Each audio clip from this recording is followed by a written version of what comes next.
Genesis 18. The Three Visitors. The Lord appeared to Abraham near the great trees of Mamre. While he was sitting at the entrance to his tent in the heat of the day, Abraham looked up and saw three men standing nearby. When he saw them, he hurried from the entrance of his tent to meet them and bowed low to the ground. He said, "If I have found favor in your eyes, my Lord, do not pass your servant by. Let a little water be brought, and then you may all wash your feet and rest under this tree. Let me get you something to eat so that you can be refreshed, and then go on your way now that you have come to your servant." "Very well," they answered. "Do as you say." So Abraham hurried into the tent to Sarah. "Quick," he said, "get 3 seahs of fine flour and knead it and bake some bread." Then he ran to the herd and selected a choice tender calf and gave it to a servant, who hurried to prepare it. He then brought some curds and milk and the calf that had been prepared and set them before them.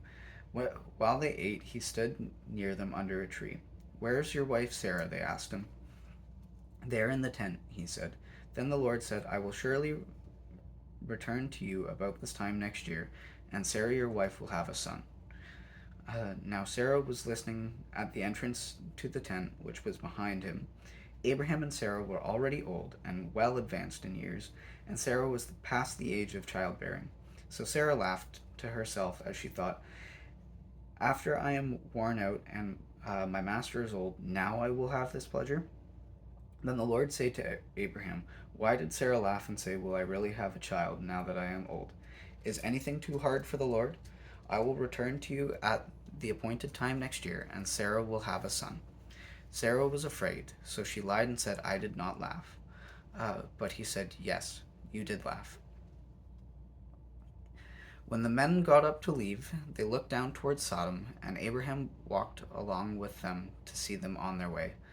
Then the Lord said, "Shall I hide from Abraham? Shall I hide from Abraham what I am about to do? Abraham will surely become a great and powerful nation, and all nations on earth will be blessed through him.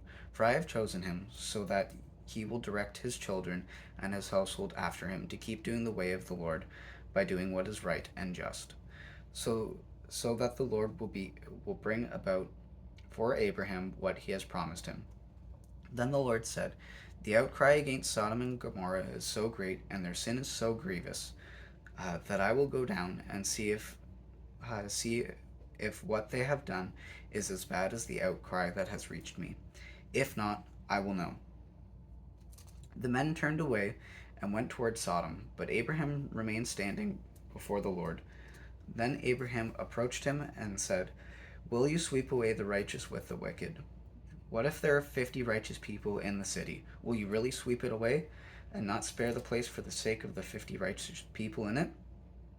Far be it from you to do such a thing, to kill the righteous with the wicked, to treating the righteous and the wicked alike. Far be it from you. Will not the judge of all the earth do right?"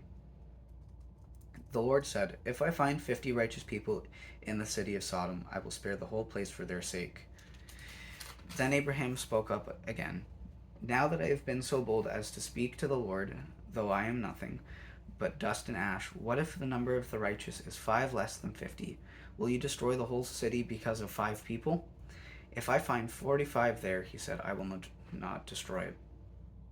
Once again he spoke to him. "What if only 40 people are found?" He said, "For the sake of 40, I will not do it." Then he said, "May the Lord not be angry, but let me speak. What if only 30 can be found there?" He answered, "I will not do it if I find 30 there." Abraham said, "Now that I have been so bold to speak to the Lord, what if only 20 can be found there?" He said, "For the sake of 20, I will not destroy it." Then he said, "May the Lord not be angry, but let me speak just once more. What if only 10 can be found there?" He answered, "For the sake of 10, I will not destroy it." When the Lord had finished speaking with Abraham, he left, and Abraham returned home.